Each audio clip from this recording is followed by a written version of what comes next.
everyone, Travis here, and welcome back to another Mega Park episode here on SimFox.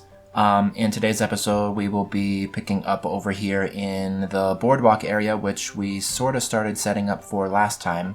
When I got the footage all put together in the editor today, I realized that there's a good, 20-30 minutes of footage missing right on the front. So you'll notice like there's already a ride there and like the dock is already in place and all that stuff. I do apologize, I don't know what happened to that footage, but at least the building of the main attraction for this area and all of the shops and stall type buildings and even a Ferris wheel, as well as detailing of the flat ride, is all present. And so maybe I even forgot to record, I'm not sure, because sometimes I do like the prep work and stuff off camera because there's a lot of trial and error and messing around. The problem with starting 20 or 30 minutes in is that you're not able to get like a zoomed out shot of what the final sort of lake looked like. You will get a very nice zoomed out shot of the entire area at the end of the video, so please stay tuned for that. But anyway, right now you'll see that I'm building the wild mouse that's going to be the main attraction in this area. I really like the way that this turns out. I do struggle with the layout at first. The problem with the way that a wild mouse is supposed to work is there's a lot of block sections in it so that you can run a lot of cars. And the problem is, in real life, those block breaks don't actually slow down the train as much as the ones in Roller Coaster Tycoon do. And so that creates kind of an issue with pacing. So you'll see that the original layout, and it may have already cut to the next clip, so I'm not sure if this is what the final iteration is, but if you go back 30-40 seconds ago, it's pretty much not even close to the same coaster as it was originally. Being that this is more or less like a boardwalk sort of area, I wanted there to be a coaster over here, but being that it's so tiny, I mean it really is a small space, I figured a wild mouse was the way to go. And all of this planned space for buildings next door is going to try to complement the boardwalk area and sort of be an extension of it to make it feel more expansive. I've mentioned this before, but I've really been having issues with staying motivated in this park. Every time I log into it and I think I know what I want to do with it, like, it just kind of overwhelms me. And that's kind of, I guess, par for the course with a mega park. And I've even actually reduced the size of the map from the original size. I think I was just over 200, like maybe 210, 215. And I think it's like 196 or something now. And that was just to kind of like reel it in enough for me to establish an overall layout of what I want the park to hopefully someday be. But putting in this boardwalk section was really awesome because it was like I was playing this park for the first time again. Like I had the same feelings about it as I did when I first started it. And so hopefully that motivation will translate into me being able to crank out the alpine area that I've been supposed to have been working on this whole time. The idea of having an alpine section is really nice. I think it's going to really look good over in the back corner across from those waterfalls. And after looking around and sort of planning for that, I'm wanting it to be accessible from both sides of the little mountain I put in. And right now that space is blacked out. So I'm actually going to be making the map slightly larger to make the alpine area flow with the rest of the park layout better. And the biggest change that's going to come of that is I'm thinking that the Raven coaster, the black and red wooden coaster right next to that area, is actually going to have the layout be flipped. It's actually probably going to be an all new layout because it's a little bit too large to flip exactly how it is. But what that'll do is that'll actually make the alpine area extend over by where the Rapids ride is, which more or less solves a problem that I was having over there as it is. And that's the fact that the theming for that area very much matches the theming over by the B&M invert coaster, that sort of like Wild West, old country store kind of feel. And so I'm going to be doing a little bit of a re-theme on the Rapids ride to get it to fit into the alpine section, but it's going to make the alpine area actually pretty large. It might actually be the largest themed area besides the water park, and I think that's a good thing because I have a lot of inspiration for that area from my little guest episode of the Dreamland series that Wantera and Theme Park Maniac are working on. The Vekoma SLC coaster that I put in there in the front of their entry plaza, which I don't know what your opinion of it is from a standpoint of its location, but I think architecturally that's one of the nicest buildings I've done in a while. And it would be really nice to see that sort of architecture in the alpine area in this park. And given the size of the area, which I may make a little bit smaller with black tiles once I have it all laid out, there's going to be a lot of that style. And to me, that gives it sort of a Disney feel in some ways. And if you've been following my channel since the very beginning, you know that Disney is a big inspiration for me when it comes to theming. My very first series was a Disney park. I've done a rehab series on that same park. I'm constantly referencing Disney-esque kind of ideas. And while this park is more geared towards bigger, better, faster, more thrilling, etc., I think it'll be nice to have an area in this park that is much more heavily themed. And so at some point in the next few months, I'm gonna break ground on that area and get going with the Alpine section that I have been neglecting to work on for several months now.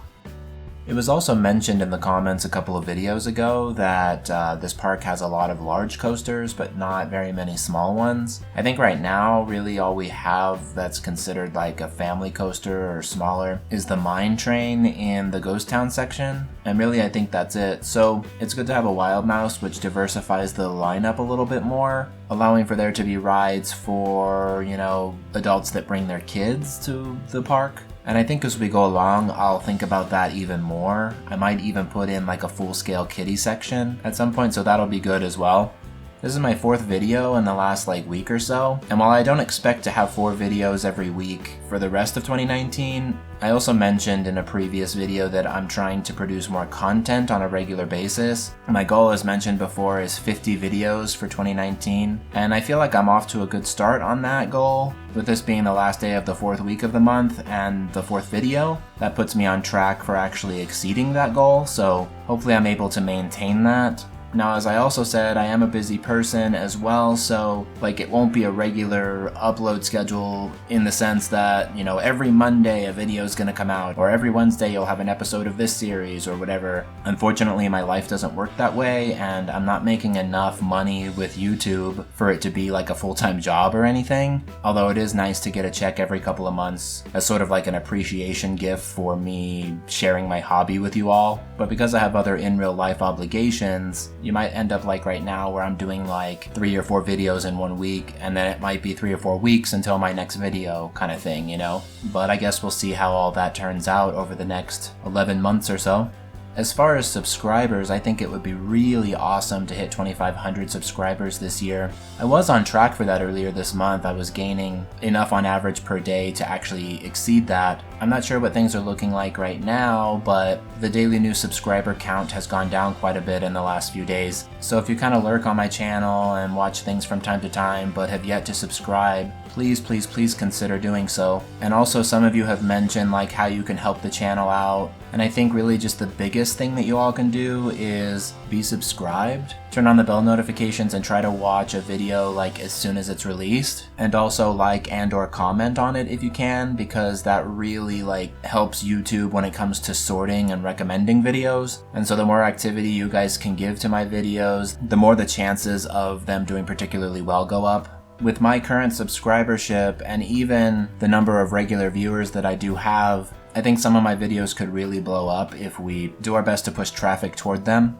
But anyway, I never expected this to be anything that I would make money doing anyway, so it's not a huge deal if you're just a casual watcher. I appreciate every view I get, and I really appreciate each and every one of you taking the time out of your day to pay any sort of attention to what I'm doing. But yeah, I guess back to what's going on the screen. Right now I am doing like some sort of midway looking buildings. Now of course these have food and drink in them. There's not really enough space to put like a full midway arcade or anything on there, but I wanted this boardwalk to have that feel of like walking down the dock over the water and having all of the buildings and rides and stuff situated in the center. And while these buildings may look a little cartoony in some ways, I think I've done a good job of capturing that carnival-esque sort of feel that this type of boardwalk would have. And I'm sure you all will let me know in the comments below what you really do think of this. And if you have any suggestions on what I could add to it or how I can improve it, I'm all ears to that as well.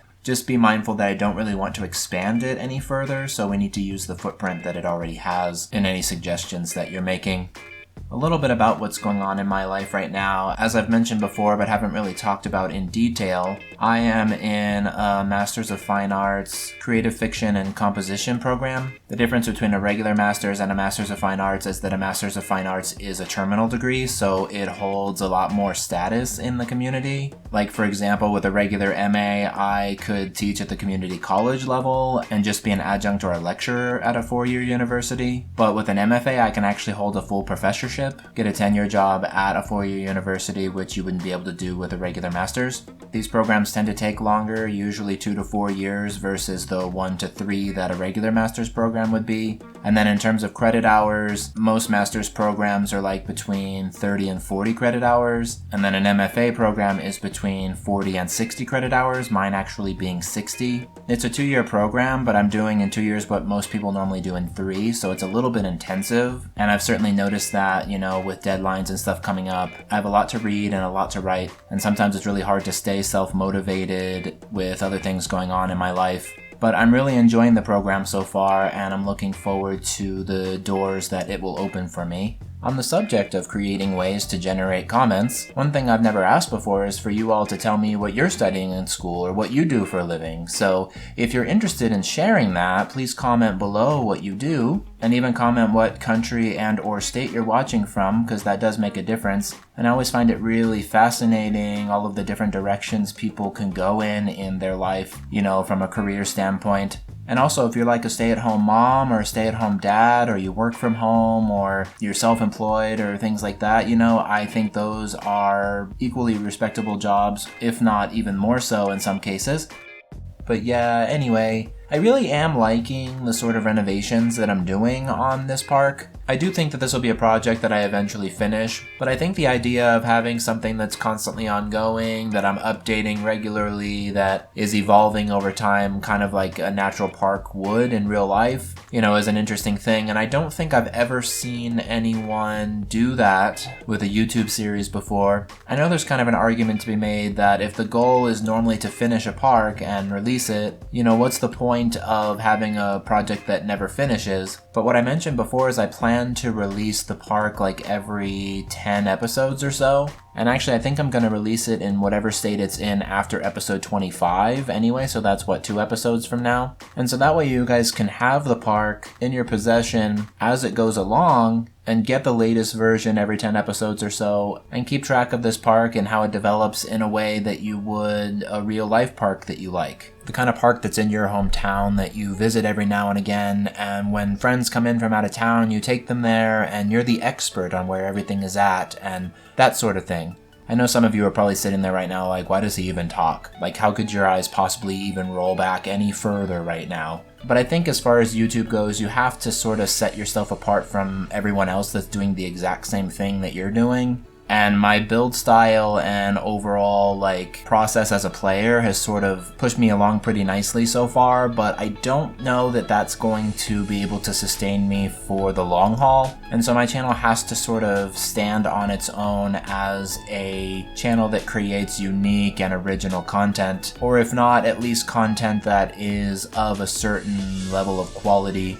On the very end here, I decided to put a Ferris wheel. Now, normally I would put it out over the water. I think that visually looks really cool. But I was afraid that if I put it over on the main boardwalk, it would make it look too cluttered. And we also needed something on this corner, so putting the Ferris wheel here seemed like a good idea. And when guests are actually riding the Ferris wheel, they would be looking out over the water and getting a pretty decent view of the entirety of the boardwalk.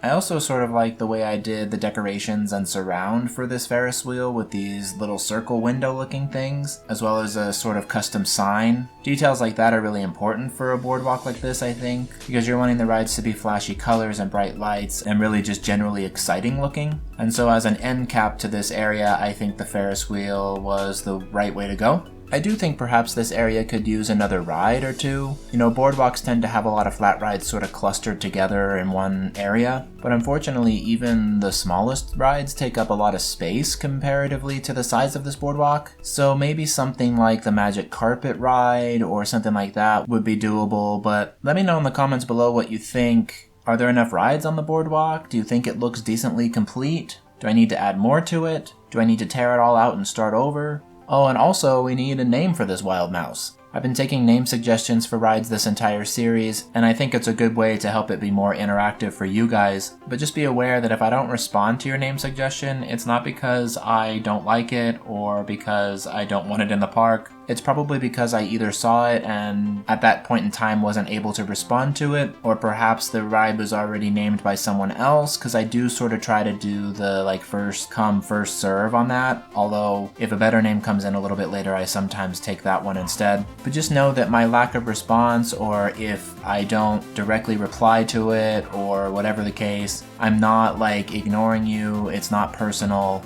I have hundreds of videos on the channel now, and all of them get comments on them regularly now, so sometimes I'm not able to get to all of them in the way that I used to, or even would want to be able to. But yeah, it looks like we're nearing the end of working on the boardwalk, and at this point I'm just gonna plop down a few trees and stuff to finish off the area adjacent to it. And I may go back in and add some details off camera, and then of course you'll get a full sort of overview of everything as we come around to the end of the video, which is always good so you can see how it all fits into the rest of the park and what the rest of the park is looking like in general and all of that good stuff. I'm also really excited about what's to come on the channel for the rest of the year. I put out the teaser a few days ago of the collaboration project that I am working on with OneTera that will run us through probably most of the year, maybe even longer. And that of course is a studios park, which is something I've never done in RCT before. I also have a new Planet Coaster series that I'm going to be announcing soon, which is shaping up to be a really awesome park. I just recently did my last official Europe park episode, and I have one more sort of touch-ups episode that I'm going to be working on in the next few days. And then Charles is going to put together a showcase for that, and that series will be done. And as I mentioned, the season series is still ongoing as well. We'll see what comes of that over the next few weeks and months. But it's looking like my collaborators are getting motivated to work on that one again. So lots of things to look forward to. But yeah, give this video a thumbs up if you like what you see, subscribe if you haven't already, leave me a line down below in response to anything that I've mentioned so far or anything else you want to say to me. And with that said, you all have a great morning, afternoon, evening, night, etc., wherever you are in the world, and I will see you all next time.